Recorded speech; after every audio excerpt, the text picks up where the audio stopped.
Hey guys, today I'm going to show you how to do cool light effects with your Launchpad like Nev does.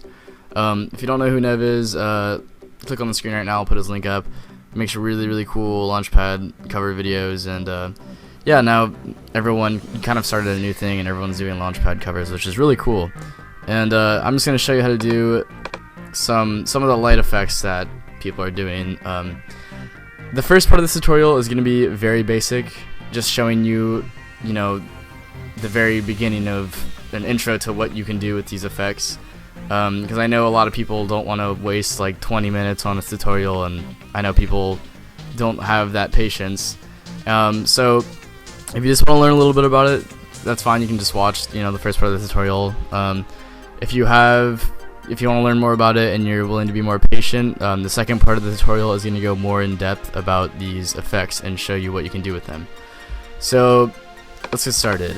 You're gonna want to create a MIDI track and click this little IO button right here, and where it says MIDI from, you're gonna want to change that to Launchpad input, MIDI to Launchpad output, and monitor, you're gonna change that to in.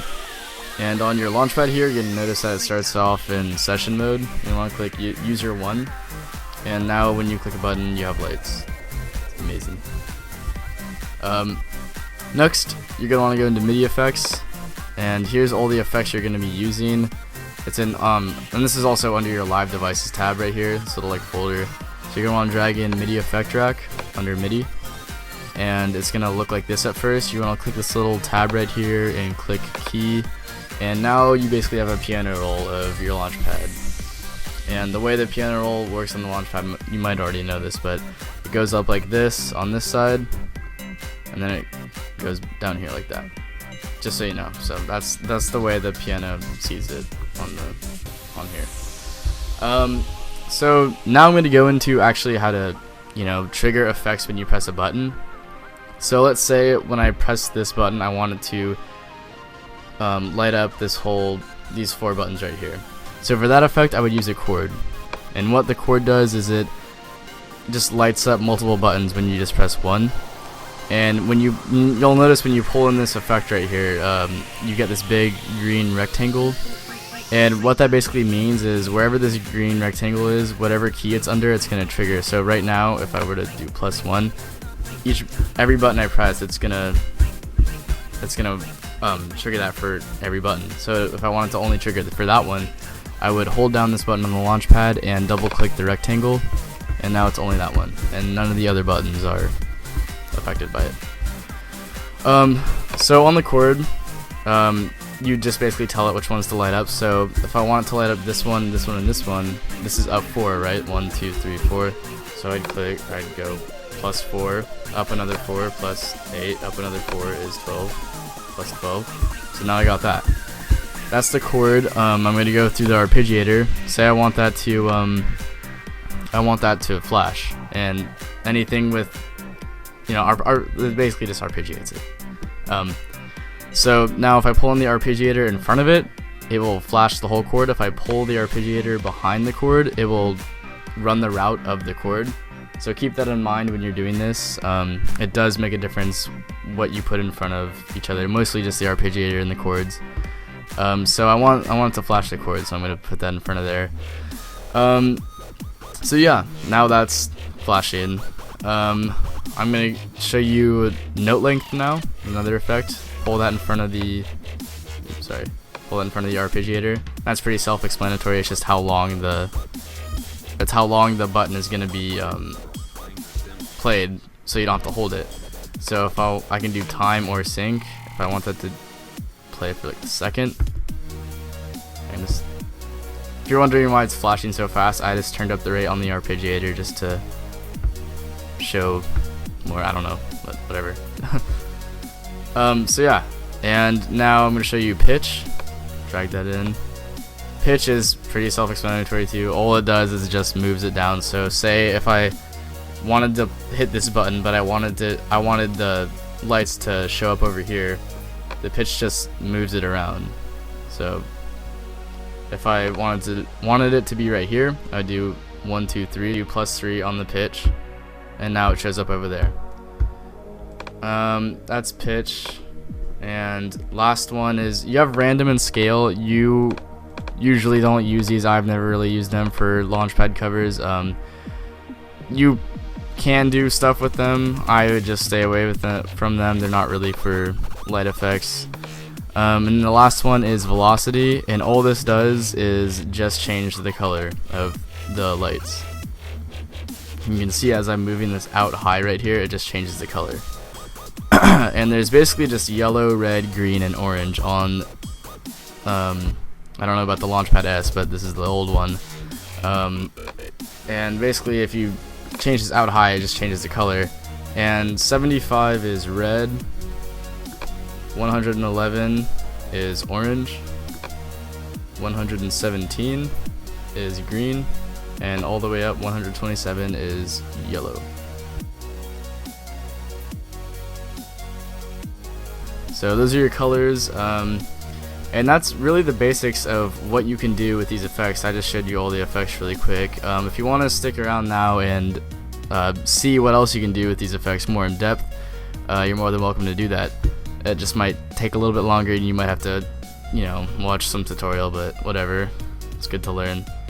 Alright, so now I'm going to show you how to just do more in-depth effects. And the possibilities are really endless, as you can see with Nev. All Nev is doing is just using these effects to create really creative, cool effects, and there's so much you can do with just these 5 effects right here. Like, you'd be surprised. So right now I'm just gonna show you. Let me take the pitch off. So say I wanted to go out and then in. So with your arpeggiator, if I wanted, you can either do it like this. You can do distance. If I do distance, change that to 1, and I do steps 3. That basically just means distance is gonna go +1, +1, +1, and 3 steps just means it's gonna take 3 steps to do that. So now if I click it, it's gonna go like that. I'm gonna take the note length off just for now, just so I can show you guys better. So yeah, rate is just how fast it's gonna go. Gate is how long the light is gonna stay on for. So if I were to turn that all the way up, you can see how it's staying on for longer. If I turn that all the way down, it flashes more, and this is really all just preference, you know, what kind of style you're going for. I usually, when I'm moving it, I usually just do 100 like that, but it's entirely up to you. So next, if I want to say I want it to go out and then back, so right now it's only going forward, you know, and you can't do that with just the arpeggiator. So what you have to do is take the distance back down to 0, pull in another chord. So now I have the chord in front of the arpeggiator. It's very important that you put it in front of the arpeggiator. And if I wanted to go like this, like out and then back in, so right here it's 1, 2, 3. If I just do 1, 2, 3 on the chord, you can see how it's doing that, and it's still doing the same thing though. And to change that, right here where it says style, you can do up, down. So now it's just going back and forth. And it's a really cool effect. There's a lot of different things to choose from. Diverge, they all do different stuff, you know. The most common one I use is just up and down, or down and up, and up, down, down, up. Down will just make it, you know, go the other. It will go down the keyboard. So that's pretty simple. So yeah, and then say I only wanted to do it. I only want that to happen one time. So right here where it says repeats infinite, that just means that's gonna keep on going on forever. If I want to change that so it just happens once, first take the steps down to 0 just so it doesn't mess up, and then put repeats on 1, and that just means it's just gonna play one time. Say I don't want to hold it though, I just want to press it and I want that to play one time. Turn the note length back on. I turned it off earlier, I don't know if you turned it off, but yeah, so now it's just gonna happen one time like that. Say I want one over here to do the same thing the opposite way when I just press this button. So right now what you can actually do is you can have multiple chains affected just by pressing one note. So if I duplicate this, Command D, or if you're on a PC, Control D, I don't know. I just duplicated that, so now I have this one right here. Just to show you, if I were to take that down, minus 18 pitch, you can see that they're both affected when I press just this button. So I usually duplicate a lot of things and change it around. Just makes it easier. You can do it any way you want. So now we have this one. I'm just going to take all the effects off right now so I can kind of show you. So I want it to be right here. So I'd take the pitch, turn that up. So now it's right there. Then I would turn on all the other effects I had. But see how it's kind of going the other way. It's not really set up for this one. So because the reason for that is the chord. The chord is +1, +2, +3, and right here +1, +2, +3 is going up like that. So right here you want to do a -1, -2, and -3. So on the chord, -1, -2, -3, and notice that it's going this way. I want it to go that way. I want it to be, opposite, and it's doing that because the style right here is on up down. If I change it to down up, that means it's just gonna down is that way. So now it's going like that. So now if we unsolo that, we got that cool effect.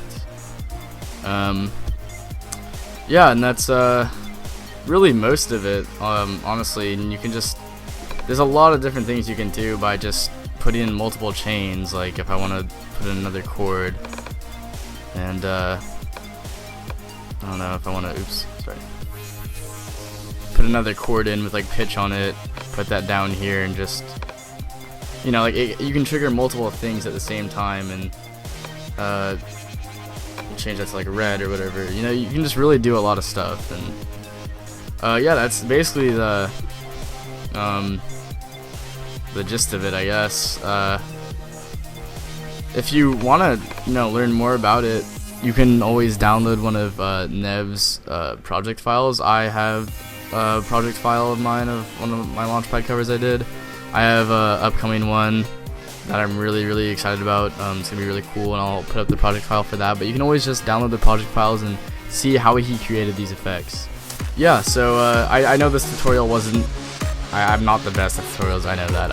I just try to show people how to do stuff because I noticed there hasn't really been a good tutorial like this on YouTube yet.